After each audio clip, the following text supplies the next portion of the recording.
All right, guys, we got to get on this right now. New York Times is reporting Steve Bannon is out at the White House. This is just coming in according to a New York Times report. Obviously, this was heavily speculated on up to this moment. Steve Bannon out at the White House is according to the New York Times. Our sources are on this as well right now. Lawrence Jones, I want to get your immediate reaction to that. Well, we saw this coming. They're replacing him with you, Lawrence. No. I don't think that they would like me. No, let's talk about this because this is a very big and serious This is a problem, and I think this also goes back to this week. Did the president cave to the pressure? Yeah. Because a lot of people are saying part of the reason why it went wrong this week with the messaging is because Steve Bannon was advising him to not disavow that part of his supporters. Exact reporting from the New York Times is that the president told senior aides that he has decided to remove Steve Bannon. Well, I knew from earlier today that the chief of staff, John Kelly was looking at, whether or not this was going to be something that they would do. And I'm trying to find the exact reporting that we had on that. But anyway, this was something that they were looking at. And, we even saw, and I saw this written about a little while ago, a little blip on the screen of the Dow Jones on the stock market this morning as this discussion was being reported, and whether or not that was kind of the Dow has been in negative territory, and now it's moving in positive territory. Things back into positive territory if they got rid of Steve Bannon. So that was a discussion that was being reported on, and if in fact this was in reaction to what's happened all week long, what does that tell us, Kennedy? It tells us that the president's 3 reactions to Charlottesville show a rift within the White House. John Kelly came in. He's been a very decisive chief of staff. We've seen reports that not only Steve Bannon perhaps leaked some of the biggest stories out of the White House, but also that his relationship with the president has grown very, very frosty. And the fact that he had the counter reaction that he did on Tuesday, that further exposed the rift. And I said Monday on the show that Steve Bannon was not going to last through the week, that Charlottesville would be his death knell. Because to be clear, though, the reporting says that he had submitted his resignation to the president dating back to August 7th, which, per my calendar, that would have been last Monday, about 2 weeks ago. They were still having discussions as of this morning, according to the report. A person close to Mr. Bannon insisted the parting of ways was his idea and that he had submitted his resignation last Monday. Do you think he was the leaker? Do you think that has something to do with it? Well, I mean, I don't think that there's room for us to speculate on any of that. What we can do is report the facts. President Trump told senior aides that he had decided to remove Bannon, and that who helped Mr. Trump actually win the 2016 election. And this is according to 2 administration officials inside that discussion telling the New York Times this. So there were people apparently in the room as this discussion was going on. That's an important fact, too, because one thing we do know is that we will find out probably in short order if there are a couple people who talked about this. Now, remember, when Anthony Scaramucci, the minute-long communications director, came back onto the scene, he was very critical of Steve Bannon very publicly, saying, he felt that he should have been removed. And the back and forth that we now know that existed between Bannon and other people on the staff is coming out. But to your point, exactly, I think you've nailed it. And Anthony Scaramucci was removed when, General John Kelly came in as chief of staff. He had what he claims he thought was an off-the-record conversation with a New Yorker reporter. And now Steve Bannon had a very similar, he claims he thought it was also an off-the-record conversation. Right. I'm reading about that now. Reported with Robert That was Putner. his parting gift. Yeah, exactly. But there were some incendiary things in there that when I saw that break, I thought to myself, well, this is absolutely it. General Kelly is going to look at this and say to himself, we cannot have these people who are in charge of messaging and policy in the White House talking to reporters in these terms in this way. And remember what President Trump said standing at the first floor of Trump Tower just a couple days ago, refusing to guarantee Bannon's job security, but defended him, saying, his words, he's not a racist, and called him a friend. But he did end his comments by saying, we'll see what happens with Mr. Bannon. He also said the same thing about James Comey. He said the same thing about Reince Priebus before. Go ahead, Lawrence. I don't think the president wanted Bannon out of the White House for political reasons, because you don't want Steve Bannon now controlling a conservative media. I'm sorry. Well, Well, and that's what that's what I've been reading for a couple of weeks about this whole thing. It's like, so how do you handle this very prickly situation with Steve Bannon? Because he can hurt you if he goes wide. He will. And doesn't agree with you. So how do you keep that? And are they as close as the president had said? And maybe that's something that you don't have to worry about. But you also might have some problems within the base. And the Trump coalition is already, you know, a little bit weakened by what's happened. Some people have drawn closer to him. Other people were, you know, put off by what happened last week. But there are economic nationalists, not racial nationalists, economic nationalists who really felt good about Bannon being in the White House. And so I think President Trump is going to have to reassure that part of his base. But he also had some very curious things to say about North Korea. And, you know, when his personal ideas on solving that crisis run completely contrary to your Department of Defense, then, you know, you have to consider who you've got in your close inner circle. You and I are thinking the same thing right now, Kennedy. So what's happening simultaneously to this information? The president is at Camp David reportedly talking about what to do about North Korea and national security with regard to North Korea as we speak. And our ambassador to the UN, Nikki Haley, as well as the Secretary of State and the Secretary of Defense have all said military options are on the table. All options have to be on the table. And Secretary of Defense Mattis's comments reflected what the president said. What this might tell us, just based on the facts of that meeting going on right now at Camp David, what we know Steve Bannon had said about North Korea and what's transpired this week, is it's probably a confluence of things. It's probably most definitely. I don't think what he said about North Korea was all that controversial. All he really said was, "Hey, look, it lies in the hands of China." Some of the others who reportedly will be at this what meeting. is the policy of the White House? We're not in the room right now, He's been working in the White House, and also I think he's run out of allies. Right. You know, and he was undermining the White House. It seems like Anthony Scaramucci said from the very beginning when he got in there that Bannon was one of the leakers. We can't repeat what he called him. Or what he said. We can't talk about that.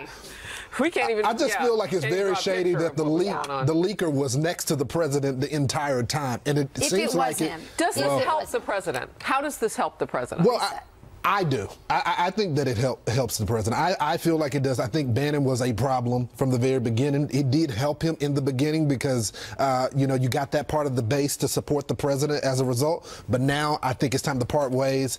But he will go after the president now that he's going to be back in control of his media. You seem so sure of that. Okay, but I have a question about that. And I don't know what the answer to this is. So people who advise the president, people who have these incredibly close roles, do they sign non-disclosure agreements? Is there something that you have to sign when you work for the president that says that you will not take certain jobs? Well, people write books, so I mean, there must be some leeway there. Yeah.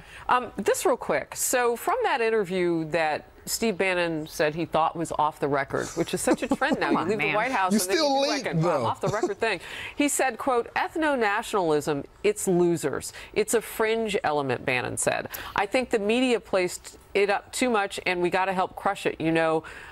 Help crush it more. These guys are a collection of clowns." And of course, that's the one quote that has really been out there. Why do you think he says that in an interview, Rachel, right out the door? Well, listen, I think Steve Bannon could hurt him, like you said, but I also think that they are probably close friends, and I don't think that he wants to. If Steve Bannon really wanted to see his economic nationalist agenda happen, why would he hurt the person who can bring it about? So I just wanted to say that we now have confirmed Fox News, John Roberts, chief White House correspondent, confirmed per his source that Steve Bannon is out at the White House. We're trying to source him on the White House front lawn to get more on this, because we'll remind everybody that the last time we saw President Trump was early this hour, landing and heading to Camp David. So John Roberts is in studio right now. John Roberts, Steve Bannon out. What can you tell us? Yeah, Sandra, I mean, this is something that's been rumored for an awfully long. Okay, so all right. TV was That's a bit of a difficulty there. Obviously, live television will try to get him back, but he has confirmed this news. So I want to go back to this question, though, about what Steve Bannon was saying about the recent events, because it seemed to, I don't know what he normally would have said, but he's saying this in something he says was off the record. But he was also clearing his name. I don't know if you guys, because people were painting him as the racist in the White House. So now he's saying we must crush this, we must do this. Stronger language than the president was using at that time. Exactly. Okay, John Roberts, are you good now, sir? We'd love to hear what you have. I thought I was good before, Sandra. But you were excellent, John. Yeah. So listen, I mean, Steve Bannon is one of the people who was closest to the president ideologically, if not personally. The president has said that he came into the campaign late, but that he was clearly a force during the campaign and a force there at the White House. But we are now told by two sources that Steve Bannon will be leaving the White House. I was communicating with him this morning on some other issues. He deferred when I asked him whether or not he was coming or going, but it looks like the president has decided, after a review that was conducted by his chief of staff, John Kelly, to remove Steve Bannon from his position as his chief strategist. It's also likely, too, that this is just the first shoe to drop. I mean, there is, it's no secret, although the White House has really kind of tried to paper over it, but it's no secret that there have been a number of rivalries in the White House. There was Steve Bannon, sometimes against Reince Priebus, sometimes allied with Reince Priebus against some of the other factions in the White House, including Jared Kushner and Gary Cohn. So I don't know for sure, Sandra, but I would think that this is not the last departure that we're going to hear of from this White House. Now, a lot of people, by the way, have said that Steve Bannon is the president's connection to the base. In some ways he is, but he's also got Kellyanne Conway, who very much is in touch with the president's base, as well as women in the Republican Party. And so the fact that Steve Bannon is leaving will be a loss for the president, but he does have some other backup there in terms of maintaining that connection to the base and certainly to Republican women, Sandra. Just wanted to get this in here, reporting from Catherine Herridge, saying in her intelligence contact says he learned about 40 minutes ago about this news from a senior Republican Party source, saying concerns for Republican Party, believes continued fallout with General Kelly played a role in all of this. John? Yeah, and General Kelly doesn't have the easiest job around either. He comes from a military background. He is well versed in politics in terms of him being the political liaison chief of staff for the secretaries of defense, Leon Panetta, as well as Robert Gates. But don't forget, you're dealing with Donald Trump here, and there's only so much you can do to try to keep the president's ship on course, to keep that train rolling down the tracks before you quickly become persona non grata in the president's eyes. And some people that I've been talking to say that what the president did earlier this week in that bizarre press conference in Trump Tower was in a way to say to General Kelly, well, you may be trying to control me, but I'm the one who's going to control me. Let's not forget you're the chief of staff. You work for me. I am the boss.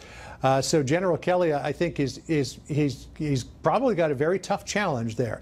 If he thought that going into Iraq in 2003 was a challenge when he was with First Marines, he's got a real challenge on his hands. And he goes from Department of Homeland Security, which is a thankless job, and one that keeps you up all night, now to being the chief of staff for this president. We thank him for his service. Real quickly, because we're pressing up against the top of the hour. You talked a little bit, you alluded to a trend. So you've got Hope Hicks coming in for Scaramucci's job. You've got Sarah Huckabee Sanders coming in for Spicer. It seems to be a little bit of a trend, maybe an evolution of women taking the mantle. It will be interesting to see if Kellyanne Conway or another woman is in line for what is now clearly a job opening inside the White House as Steve Bannon exits. I can't let you answer because we are pressed up against the hour, but I'm so grateful for you joining us, John Robertson. I know you're going to stay on the breaking news here on Fox News Channel. Thank you so much. Thanks, Harris. Lawrence Jones, it was a pleasure to have you. I hope you had a good time. It was Say fun. Hello to the family and friends down in Big D, Texas. You said it was fun, so you're coming back, huh? I'm coming back. All right. They allow me. All right. And Rachel, you wore this at the Republican National Convention, and you wore it so beautifully today. And Thank you. In your dress. Thanks for being here. Thanks so much. All right, everybody. We will see you tomorrow. No, Monday, noon Eastern. Woo! This felt like a weekday. It is. Happening Now starts now. Fox News alert on another big shakeup at the White House. President Trump has decided to remove his controversial chief strategist, Stephen Bannon. Yeah, apparently he found out about 40 minutes ago. Some new details continue to emerge as we decide or determine what's going to happen next. Normally, Friday afternoons are the time when you make big personnel changes in Washington. This one came relatively early. Kevin Corke is at the White House for us. All right, I'm sorry. He is in Bedminster, New Jersey. It's the operating White House while the president is there. Kevin, tell us about the departure of Stephen Bannon. Boy, let me tell you, first, we're actually very close to Camp David, my friend. We've been following the president sort of bounce around. You're certainly to be forgiven. We're in suburban Maryland here, not terribly far from Camp David and not, frankly, very far from the nation's capital, where once again the center of the political world is focused. Steve Bannon is out. We had heard rumblings you may have seen yesterday in that wide-ranging interview with the American Prospect. Bannon really seemed to take some shots at not only some administration officials, but certainly he seemed to depart from what the president was saying about North Korea. Now, we're not suggesting, and you heard John Roberts say as much, that in and of itself was enough to move him out of the job. But make no mistake about it, Steve Bannon's departure is in part driven by the fact that the president has never felt like he was somehow the puppet master. You may remember what Time magazine called him, the great manipulator. Remember that cover? Well, it certainly didn't make the president happy. And as John and others have now been reporting, Steve Bannon is out. This does not come as a great surprise. We certainly hope to get much more information about his departure as we continue our coverage here on Fox News this afternoon. As for the president, of course, here at Camp David, which is very nearby, he's got some major discussions to have with his national security senior cadre. Now, we're talking some very big names here, more than a dozen folks, and some big names, of course, that people at home would know, like Vice President Mike Pence, Mattis, Nikki Haley, among others, Rex Tillerson, even Jeff Sessions among those who will be there, as well as H.R. McMaster. And if you know about the battle sort of between McMaster and Bannon, that is obviously pretty interesting as well. Now, they're here to talk about a number of major issues, including North Korea, the ongoing missile crisis there, John. What exactly is the next step, and how best to prevent North Korea from getting the ultimate weapon? That, plus we also expect to hear them talk about the president's domestic security agenda, and that will certainly include the border. Keep in mind, the president next week will be talking about that at length. He's going to, again, get conversation, not just on the strategic side, but the legal side, about the ongoing fight to secure America's border. And speaking of the fight, how about the extended, protracted fight in Afghanistan? A war that is now America's longest, 17 years, trillions of dollars, and thousands of lives. What is the best move forward from there? How on earth can we end the bloodshed and extract America from its longest war ever? Here's what the president had to say about the planning of this meeting just a few days ago.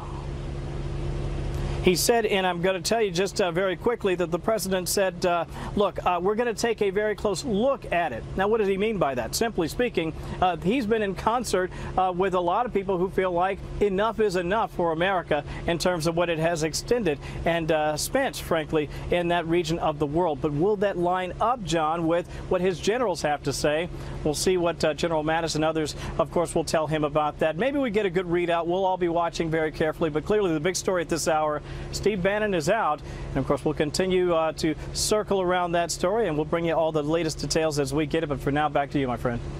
Kevin, this is Heather. I had one question for you. Do we have any additional information as to how Steve Bannon was told? I know we had the one report that says he was told about 40 minutes ago.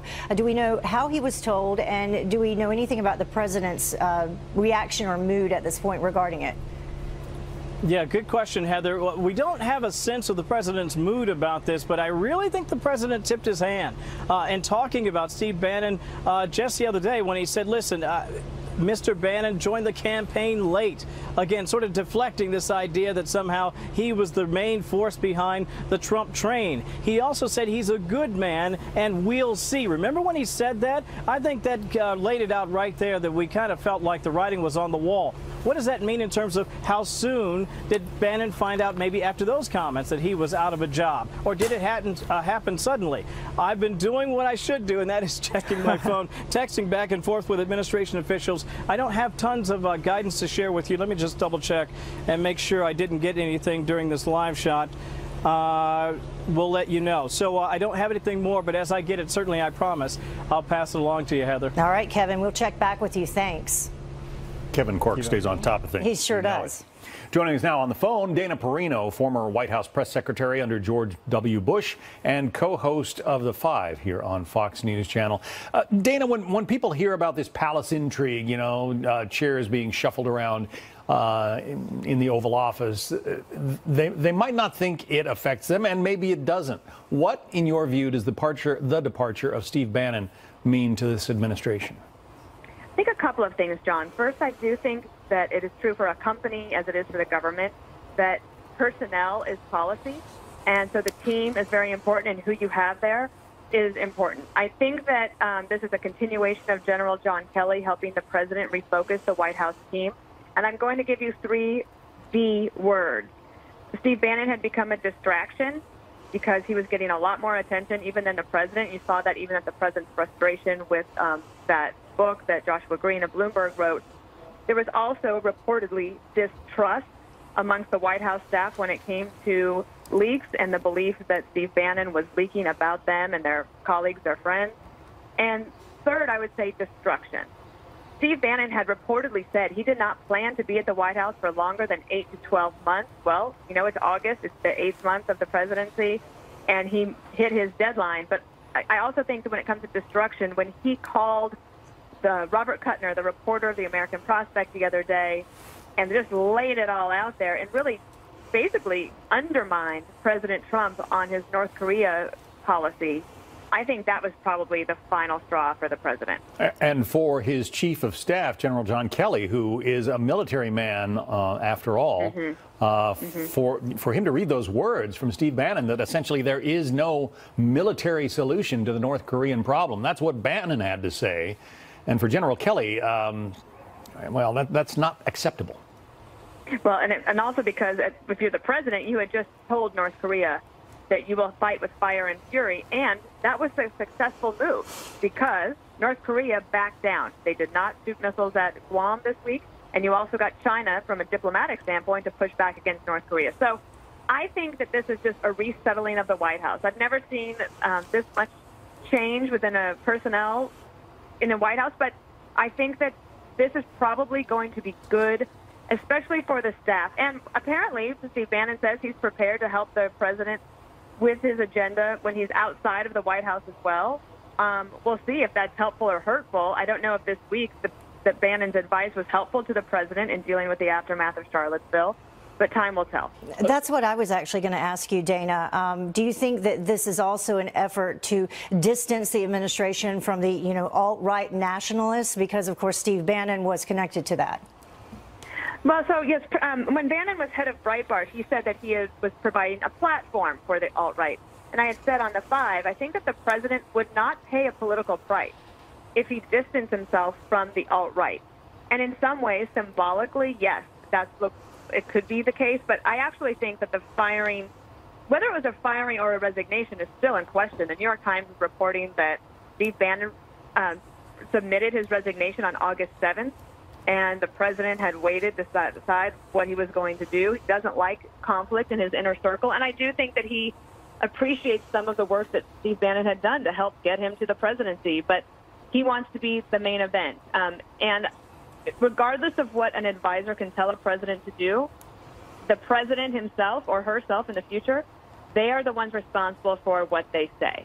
So I don't know if this will help in the future in regards to dealing with crises like the one that we saw in this past week, but certainly for the country, I hope so. Let me read a quote from an Associated Press piece written apparently by Carolyn Castor. She writes, "One White House source twists the knife. His, meaning Bannon's, departure may seem turbulent in the media, but inside it will be very smooth. He has no projects or responsibilities to hand off.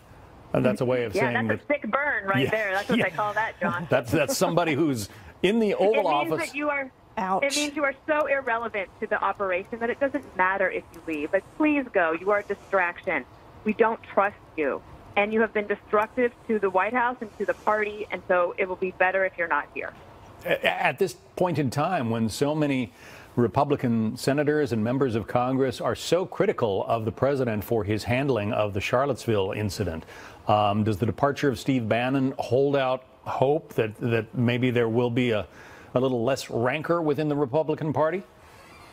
Well, that's a curious thing, John, because actually during the health care debate, as I understood it, Steve Bannon was actually trying to be pretty helpful. When it didn't pass initially in the House, there was some grumbling that Steve Bannon had said, you are obligated to vote with this president and his agenda, and some members of Congress took umbrage at that. But yet, when it moved on and it finally passed the House and then it was getting through the Senate, of course, that ultimately failed, but apparently a lot of members of Congress felt like they could actually get a phone call return from Steve Bannon, and he was somebody that you could work with.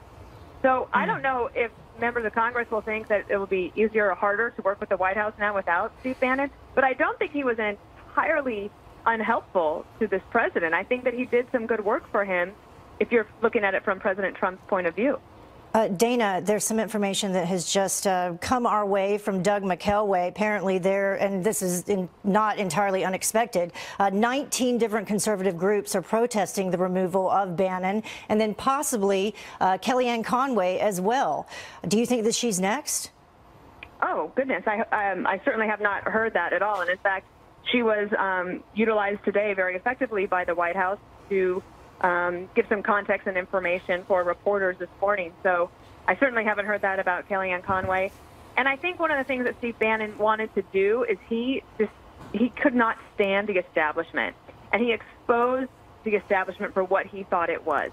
And he helped drive division within the Republican Party, maybe division that was going to be inevitable, but he drove it through. You know, you hear that there's possibly other people out at the White House. Politico's reporting that the head of public liaison is going to be out. This, again, could just be the resettling after General John Kelly took over as chief of staff, or it could mean that there are more departures to come because of concerns of leaks or whatever. But I certainly haven't heard that about Kellyanne Conway and wouldn't believe that. We just saw Until you call me back in 2 hours. We just saw an acting communications director appointed, Hope Hicks, took the job at the ripe old age of 28. Now, you know, if you're Steve Bannon and you're calling up American Prospect and railing about the things he railed about, North Korea and the alt-right and so forth, is that the kind of thing that a communications director wants to rein in? I mean, I guess what I'm asking is, you know, if there had been an established person in that position, would Bannon have felt free to pick up the phone?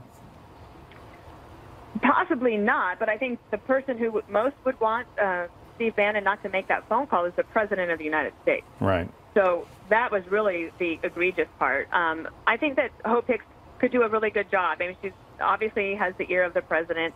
I understand she has a motto of let Trump be Trump, which could be good or could lead to more stories like the ones we've had this week. That job is so important. One of the most important things you have to be is an honest broker for everybody at the White House, because everyone will have a different point of view for a policy or how it should be communicated, and you have to be the one that makes a final decision.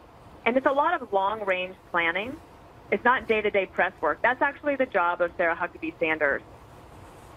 Well, and speaking of the press secretary, we do have one official statement right now. It just came in from the White House, and it says White House Chief of Staff John Kelly and Steve Bannon have mutually agreed today would be Steve's last day. We're grateful for his service and wish him the best. Short little statement there, but says a lot. Yeah, short and sweet, or not so sweet, depending on who you are. Dana, if you'd be good enough to stick with us, we want to go back to our chief White House correspondent, John Roberts, for just a moment for any updates there might be in the headline of the hour that Steve Bannon is out at the White House, the president's chief strategist. Let's go to our chief White House correspondent, John Roberts. John? Hey, John. And of course, this, along with Reince Priebus's firing, was long rumored to kind of be in the works. How long would Steve Bannon last? It looked for a while like he was going to hang in, but then that discussion that he had with the writer from American Prospect really kind of appeared to seal the deal, at least in General John Kelly's eyes, that perhaps Steve Bannon wasn't exactly a team player in the way that Kelly would need people who are inside the White House to be a team player. And so, as the White House says, it was mutually agreed upon by General Kelly, the new chief of staff, and Steve Bannon, that he would be departing the White House, that today would be his last day. The New York Times is reporting that he had tendered a resignation a couple of weeks ago on August the 7th. We're looking into whether or not he had left that resignation with the president for him to decide on, or whether he decided that he maybe wanted to try to get the resignation letter back. But it would appear as though, with discussions with John Kelly, Steve Bannon is out. We've also confirmed, and Dana Perina mentioned this, that the head of the Office of Public Liaison, George Sefakis, is out today as well. He was an ally of Reince Priebus's. This is not a surprise. This is something that's been in the works, I'm told, for a while now at the White House, probably more linked to Reince Priebus's departure than Steve Bannon's departure. So they'll be looking for a new chief strategist. If they replace him, they'll also be looking for a new person to run the Office of Public Liaison. The big question is, and you heard Doug McElway's reporting that a number of conservative groups are protesting Bannon's ouster at the White House. What kind of an effect is this going to have on the president? Bannon was widely seen as being a link between the president and a very strong element of his base, though there are other people in the White House, Kellyanne Conway among them, who have links to the base as well, and stronger links with women than Steve Bannon would. So we don't really know what the political upshot of that is going to be right now. I would say, though, they do have some time to work that out. There's still a little more than 3 years to go before the next election is held, maybe a couple of years before they start to actively campaign. But there's no question that Bannon was well respected by many people in the conservative side of the Republican Party. He was very anti-establishment, so much so, and so much of a populist, that he was a real lone voice in the wilderness on the tax reform proposal, where he said he wanted the top tax bracket for people who are making more than $5 million a year to start with a 4. And there was nobody else, to my knowledge, in the senior staff at the White House that was pushing anything like that. So, and we did spend some time with Steve Bannon back in the 100 days mark. We were in his office for about an hour and a half, and it was literally a war room inside there. He had whiteboards up on 2 of the walls with all of the proposals and policy agenda items that he wanted to get passed. There were a few check marks up on that wall, but the majority of what he wanted to get through still remained up there without a check mark on it. So there are probably some people who will say, well, just how effective was he? And was he more of a divisive figure than he was a unifying figure at the White House, or in terms of a figure who was getting things done at the White House, John? So I think, you know, the final story was Steve Bannon, his tenure there at the White House, as well as how his departure came about, still to be written. But we're checking with some folks on the latter, and we'll report back to you just as soon as we find out. All right. John Roberts, our chief White House correspondent. John, thank you. Yeah, I think we still have Dana Perina on the phone. Dana, if you're still standing by, you know, what do you make of actually replacing Steve Bannon? Because, you know, the chief strategist position was something that we hadn't really seen before President Trump. Well, actually, Karl Rove in our administration was considered the senior strategist, and possibly, I think, in the Obama administration, it was Valerie Jarrett. I think it's an important position because, as John was just reporting, you know, you look at the promises the president made in a campaign, the policies he wants to achieve, you build that up against the calendar, and you try to decide how can we best help the president achieve his or her goals.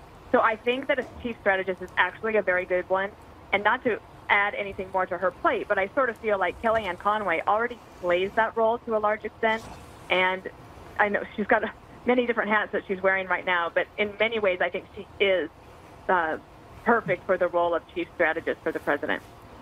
I want to point out that the major stock averages are up, Dana, on the news that Steve Bannon is out. It's funny how this stuff works, but the Dow Jones was down about 109 points this morning until around 11:15 Eastern time when it was announced. Axios first broke the story that today would be Steve Bannon's last day, the online Washington covering news service. And right around 11:15, the Dow Jones went into positive territory, and it is up right now, just a couple of points. So Wall Street seems to like the departure of the president's now former chief strategist. Dana. Well, I feel that I don't know anything about markets really, but what people look for, and I understand markets like, is certainty. And so there's been this question out there for about a month, will Steve Bannon stay or go, after Reince Priebus left? And the president even answering a question about it this week, not calling him Steve, remember, calling him Mr. Bannon, which I thought was a tell that Steve Bannon was probably not going to be at the White House much longer. When the article came out this week after Steve Bannon called the American Prospect and laid it all out there and then said, oh, gosh, I didn't know I was going to be on the record, I thought that was Steve Bannon saying, I'm ready to go, and I feel like I've done all I can do here. And apparently there's also reporting now, I can't confirm it, but there's reporting that he will be returning to Breitbart. And that was from a source close to Bannon, but of course I can't confirm that. Well, we need to let you save some of your thoughts for the 5 later on tonight. Dana Perino, who served as... Thank you for having me. Thank you for coming on. We appreciate it. Dana, of course, was press secretary for George W. Bush and knows well the inner workings of a White House and how the key players operate. Although it was not quite like this. No, it was not. Never seen this before. Well, Lieutenant Colonel Michael Waltz is a retired Green Beret commander and a former counterterrorism advisor to Vice President Cheney and a Fox News contributor. Thank you very much for joining us. So, my pleasure. Today's developments, Steve Bannon out. What do you think that means for the administration in terms of foreign policy? Well, you know, and having worked around and with General John Kelly, the new White House Chief of Staff, he was a former combatant commander over Southern Command. He was a former key military aide to the Secretary of Defense, and he's used to running a tight military ship. And I can tell you also, having worked in the White House for Vice President Cheney, actually the same time as Miss Dana Perino. Look, you're there as staff. You're there to advise the president with the best possible advice and to be very candid with your own views. But when the president makes a decision, everybody gets into lockstep, and you don't outshine the principal. And, you know, in my view, as part of the interview that Bannon did earlier this week, and basically pulling the military option off the table, or saying, hey, everybody knows he's very close to President Trump, and just on the heels of the fire and fury comment and that, hey, China, hey, Kim Jong-un, we are serious this time, we mean it, and this is a real option here, that we are not going to allow a nuclear East Asia, we're not going to allow a nuclear North Korea. And then to essentially undermine that just days later as we're starting to get into more of a diplomatic effort, I think for General Kelly as the Chief of Staff was the straw that broke the camel's back. Yeah, what do you make of his comments? I mean, it did not make any sense at all, first of all, to do that interview and say that you thought it was off the record. He knows better. But his comments about China and Korea, also the enemies that he claimed to have in the administration. Well, I think, you know, I mean, look, this goes to the kind of populist movement that Bannon represents, and I think is a real force within the Republican Party and within our political body, because remember, the president won with a lot of working Democrats coming over. And part of that is losing jobs to China, losing jobs overseas. And I think Bannon is right in pressing that we are, to a large degree, at an economic warfare with China for who is going to be the predominant economy around the world. And that goes to things as basic as the dollar being the basic currency overseas versus something else. So I think he's right in that being a key part of his focus. But I don't necessarily agree with all the solutions in terms of kind of retrenching rather than looking at how to beat China at its own game. Do you think that that was basically a version of an exit interview that he gave to the American Prospect? Well, I mean, if you believe the reporting that's out there, he tendered his resignation, what, last week? I think we said August 6th, I think. Yeah, right. Or, yeah, even earlier. So it could have been. But, you know, keep in mind as well, there are other key events going on in terms of the president and his national security team meeting today to try to finally come to the way forward for the strategy within Afghanistan. There was apparently a real heated back and forth between Mr. Bannon and General McMaster over the way forward there. So I think he was just clashing with so many folks and then being seen as kind of rising above the president in terms of who the real strategist is and who the decision maker is, that I see General Kelly's fingerprints on this of like, we cannot support the president effectively as one voice moving forward as the U.S. government when we have all of these outliers. So in terms of General Kelly, what do you think this signals for the entire communications department moving forward? Well, I think it goes back to what I was saying earlier. Look, in private, we can yell at each other, we can have real disagreements, you can storm out of the room. Apparently there was a story going around about General Kelly sending 2 staffers out of the room to hash it out when they were talking about some trade policy with China. But once you present those various options to the president and he makes a decision, that's it. You move forward and you support the president and his views. And that's really, not only just supporting the president, but that's supporting the country. To have different messages going to an adversary like Russia, like China, like North Korea is truly dangerous. And if you think about the soldiers that are out on the pointy end of that spear, who also see the media and see this kind of different guidance coming out, it can be quite confusing and it can really harm morale. We were discussing earlier with Dana Perino this actual position of the chief strategist. It was different in the Trump administration because of the level of access and the responsibilities of the chief strategist had been heightened. Who do you think would replace him if the spot is replaced? Do you think that General Kelly would bring in somebody else from the military? Well, no, I think Dana's right in that Kellyanne Conway is already, essentially in that role.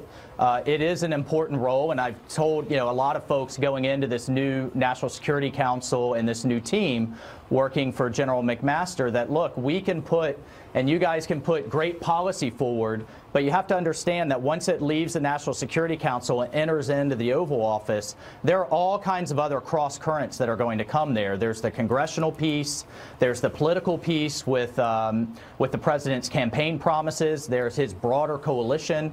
It's how it's going to be communicated, and I think that chief strategist role is very important to keep the president on track with not only the coalition that got him there, but already looking forward to re-election. Yeah, and it's interesting, these 19 conservative groups who have sent this letter to the White House against him being released seem to be concerned that Kellyanne Conway may be next. So they're trying to put that out in advance. Thank you very much for joining us. Really appreciate it. Okay, thanks so much. Let's bring in Ed Martin, president of the Eagle Forum Fund, former state GOP chairman of the Missouri Republican Party and author of The Conservative Case for Trump, and Leslie Marshall, Fox News contributor and host of the syndicated radio show, The Leslie Marshall Show. So, Leslie, as you watch the departure of Steve Bannon from this White House, what comes to your mind as to the immediate effect? Well, first of all, I think it alienates some of the extremely conservative base that the president has. And when I say conservative, I'm sorry, that alt-right portion of the conservative base, because remember, Steve Bannon is certainly one of the people who is extremely influential in getting the president elected. But like I said during the campaign, a campaign is not a presidency, and we're seeing that now. I also think it shows the strength of Kelly and his position and his influence. And I also think it does show, because this is becoming a pattern, that the president does not like infighting. And as we know, Mr. Bannon did not get along and play nice with everyone. And additionally, very irresponsible to have a conversation that should have clearly been said off the record on August 16th with the American Prospect when he granted that interview.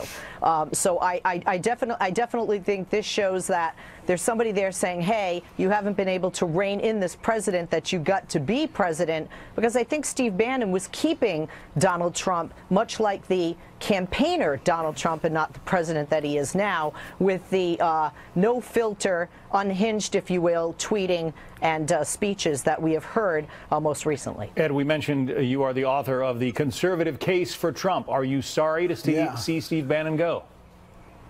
Well, I think Steve Bannon's one of the more talented people that I've seen in politics and policy. And I worked for Phyllis Schlafly, the late Phyllis Schlafly. She admired Steve at Breitbart, his not only communication skills, but he's a real policy guy. So I think I'm sorry he's leaving because he's talented. But I got to tell you guys, this proves yet again Donald Trump is in charge. Donald Trump, no one else gets to call the shots. Nobody he's not a Manchurian candidate. And I think Steve Bannon will be the first. If you know politics and if you know real leadership, when the boss says go, you salute, you submit a resignation last week, and you go. And Bannon will contribute. And conservatives, I'm an arch conservative. I'm not unhappy with anything other than the fact that the president is being tied up by too many moderates in the Republican Party from getting more of his agenda. But Steve did a great job. He'll be a great player wherever he is. And it's it's the President Trump is in charge, and it's great for the country. There are rumblings that he intends to return to Breitbart, where he'll obviously have quite a platform.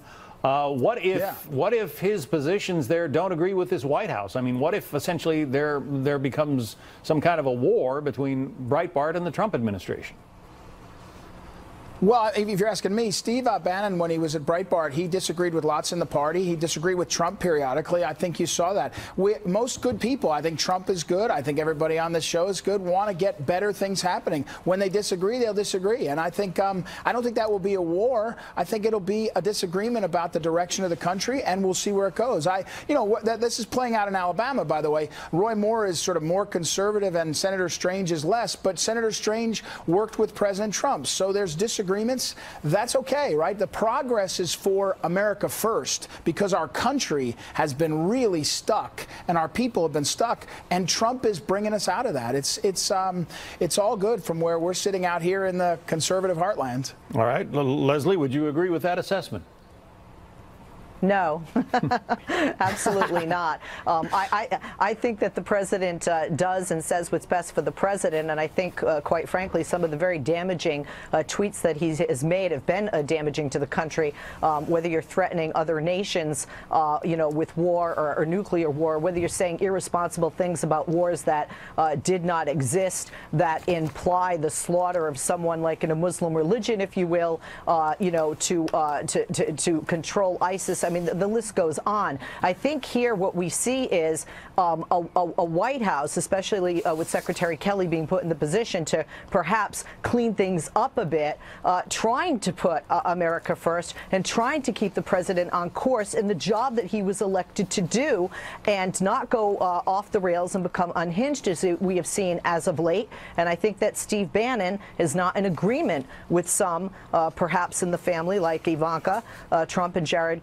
Kushner, and of course Secretary Kelly, because they have seen not only the president's poll ratings decrease and the support, and people that have said over and over in a New York Times article by one that said, I voted for Trump and regret it. They see this where this is headed, not only for the country, but for the future and possible re-election of Donald Trump. I think Ed wants to debate you on that point. Yeah, I mean, look, this is the same people. This is like Groundhog's Day. It's the same people a few days before the election that said the polls show in Missouri Trump's only going to win by 4. He won by 19. The polls are wrong. The American people are sick of the bubble in Washington, in the media, and in the political class. They don't want hate. That's true. But they want a leader who's going to say, you know what? ISIS is evil. We're going to get those guys. We're going to get them no matter what. And North Korea, that guy's a thug, and we're going to fight back.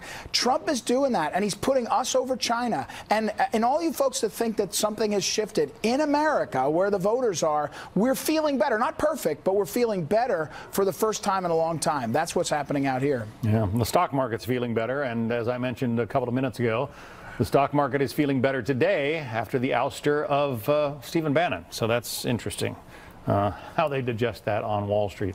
Ed Martin, Leslie Marshall, thank you both. Thank you, John. Let's bring in Bret Baier, the anchor of Special Report. This was a sort of a slow motion dismissal or resignation. I'm not sure we've ironed out exactly. I guess I guess Steve Bannon did tender his resignation some time ago, and it was finally accepted today, Brett. John, I think this was in the works for some time. Obviously, the president was asked about it on Tuesday, and his words about Steve Bannon were tepid at best. Basically, we'll see.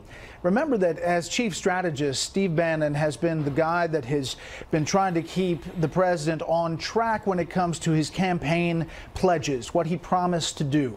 Steve Bannon had a big whiteboard in his office that had all of the campaign promises and pledges that candidate Donald Trump made, and that is one of the things that he was designed to do and wanted to do, is keep those promises front and center. It became too much in the dynamics of the White House now, but just to set the table here, now the chief strategist is gone, we have seen the chief of staff leave, the press secretary, the deputy chief of staff, the FBI director, the national security advisor, and the communications director. 6 months in to President Trump's time in office. That is a lot of change inside an administration for that short a time. This was something that had been brewing for some time, we're told, but you're right, it facilitated itself this week. Dana Perino was on with us a moment ago and said that she thought, in her view, Steve Bannon brought distraction, distrust, and destruction to the White House. Clearly, the president wouldn't have kept him around this long if he didn't like some of what Mr. Bannon had to say, but especially since that interview with American Prospect, he seemed to getting over his head, I guess. Well, there was that interview. He also talked to the New York Times and the Washington Post. And clearly he was being put out there, or put himself out there, either to draw some of the fire away from President Trump, or to make his final swan song, if you will, before he was leaving the White House. That interview with American Prospect raised a lot of eyebrows here in Washington on a number of fronts. Namely China, and the fact that China should be our #1 adversary, and that everything we do should be pointing to it's either us or them. And that philosophy, he was feeling that he was taking that to the president and trying to outdo his counterparts at State and Defense. And also his comments about, you know, these Confederate statues and the policy at which politically he believed that Democrats continuing to talk about race only helped the Trump administration in the long run politically. And I think there were a lot of people inside the administration who believe that that is not the policy that this president should be following. This departure of Steve Bannon would seem to mark the chief of staff, the new chief of staff, General John Kelly, putting his stamp and asserting his muscle in the Oval Office. I think you can say that, but I do think that this decision was coming from President Trump, who had been hearing from a number of different places that Steve Bannon may be a problem for him going forward, inside and outside his administration. So General Kelly clearly is trying to clean up house and trying to make it orderly. But I don't know if you put this decision on General Kelly as far as this final ouster. Brett, this is Heather Childers. How do you think this will impact the agenda moving forward? I mean, there's some big things coming up, tax reform, the budget. How do you think this will impact those? Well, listen, I think there are lawmakers who were pushing to have this happen up on Capitol Hill. If that is somehow an olive branch to them, then perhaps they can work a little bit better. This is a tough environment, Heather, after this week. Clearly the worst week of the president's time in office, just by the series of events that happened. And if he can somehow get back to a place where he can work with lawmakers just in the Republican Party, not even talking about Democrats, but you have some big things that are going to happen in the next few weeks. The raising of the debt ceiling, the budget. These things deal with the shutting down of government potentially, and he'll need Capitol Hill to get on its horse. Yeah, the deadline quickly approaching. Yeah, mid-September. Yeah. So, Brett, there is apparently no with the departure of Steve Bannon, there is no chief strategist at the White House. Is that a job that then falls on Kellyanne Conway, or what are you hearing? Well, I think he's got a lot of cooks in the kitchen now, and a lot of people who feel emboldened perhaps in this environment. Who does this politically benefit? It benefits Jared Kushner, his position. He obviously had a rivalry with Steve Bannon at one time. You have General Kelly, who's in a position of authority now, and has been, and given that by President Trump. And I think there are others who will maneuver themselves into chief strategist Kellyanne Conway among them. Bret Baier, we'll see you tonight on Special Report. No, it is going to be an interesting Friday night program. Thank you. Special Report tonight at 5 p.m. to 7 p.m. All right.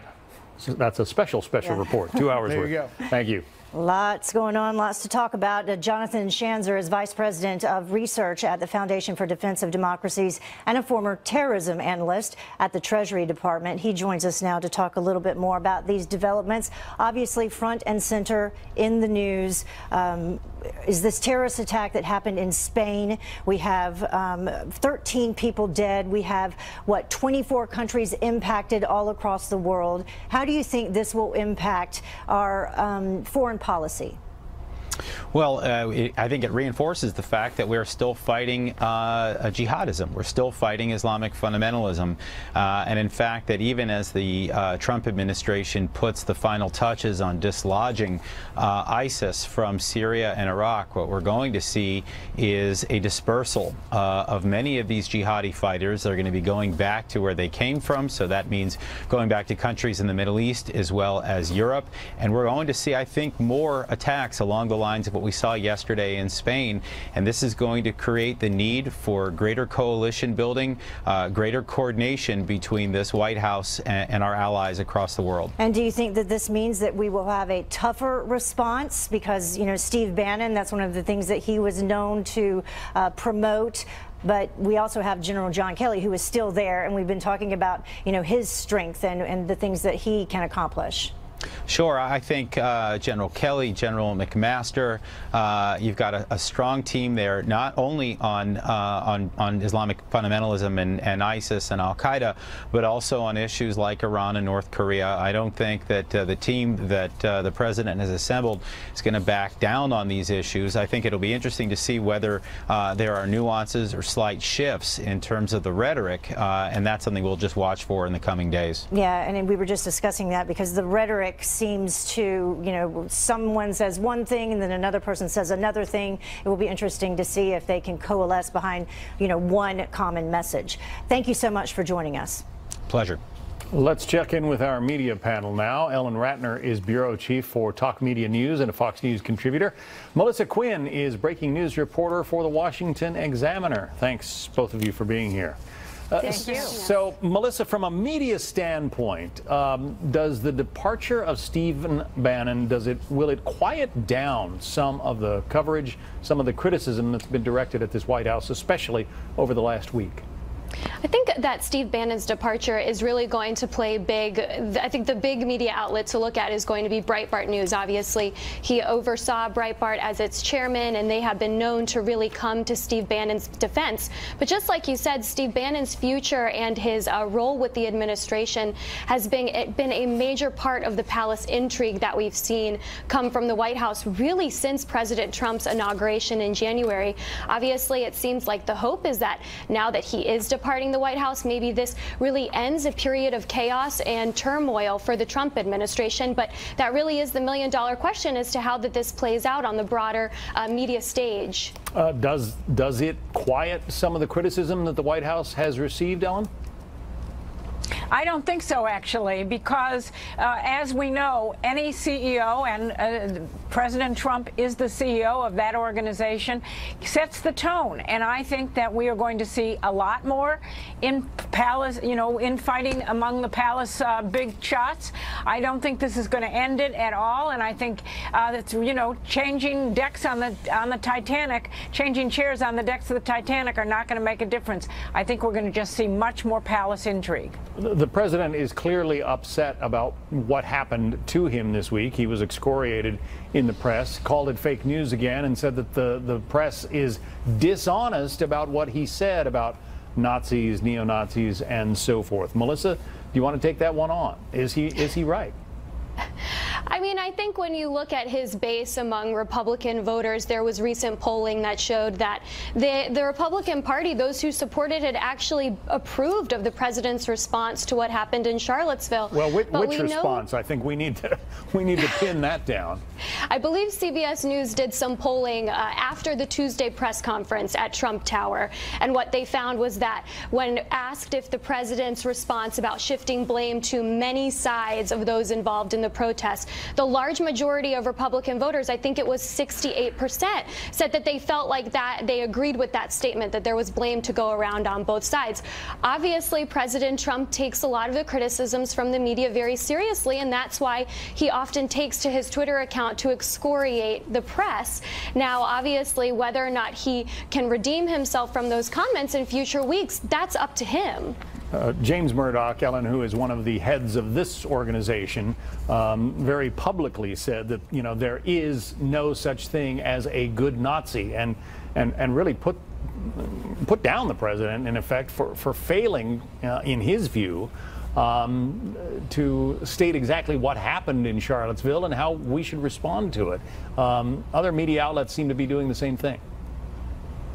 Well, we need more James Murdochs to say what they think, because I think that's what's really going to happen here. You're going to have a president who continues to tweet no matter what this new the new Chief of Staff Kelly does, and this is going to continue on. And I think that Chief Kelly is going to be very disappointed. I think we have a president who is, as some say, off the rails. Really off the rails? Well, if you continue to tweet the things that you should not be tweeting, he needs to listen to his staff. If he's going to control what happens and what is said about him in the press, then listen to your staff people. Listen to the people who have been around the bend a longer time than you have, because he's a businessman, and listen to what they have to say. And don't go off message, off rails, whatever you want to say it. Don't go off message. Don't tweet. Just listen to what they have to say. And that's how he's going to get positive press. Yeah, Melissa, there did seem to be sort of two different points of view emanating from the president regarding what happened in Charlottesville, and that's what so many in the media found disturbing. Right. I mean, obviously, President Trump faced strong condemnations, not only from congressional Democrats, but from Republicans and members of Republican leadership as well, saying after his Saturday remarks, you need to come out and denounce specifically the white nationalist groups who protested in Charlottesville. President Trump obviously came out and sort of addressed those concerns, with his statement on Monday. But when we saw him give that impromptu press conference at Trump Tower on Tuesday, he completely reverted back to his original comments on the violence in Charlottesville, and actually seemed to really double down on his belief that there were very fine people on both sides of the violence there, and that there was blame to be placed both on the counter-protesters as well as the white nationalist groups who were protesting the removal of the statue of Robert E. Lee. So I think this really just showed what on Tuesday was that we saw a little snippet into what President Trump really thought about the events in Charlottesville. Ellen, you cover the White House. After every departure there, after, you know, Reince Priebus left, after Anthony Scaramucci left, after General Flynn left, there are always expectations that things are going to quiet down, and that you know, it'll be a more streamlined, more disciplined, whatever. If I were General Kelly, Chief of Staff Kelly, I would ask the president, in terms of the press, and I'm just talking about in terms of the press, to throw away his tweeting, to not tweet, and to just listen and react as a president. His numbers would go up in the press if he did that, but I don't know that he can be controlled in that kind of way. All right. Interesting developments on a Friday. Melissa Quinn and Ellen Ratner, thanks for being our media panel today. Thank you. Thank you. We're going to take a quick break on this, the day that Steve Bannon has said goodbye to his role as Steve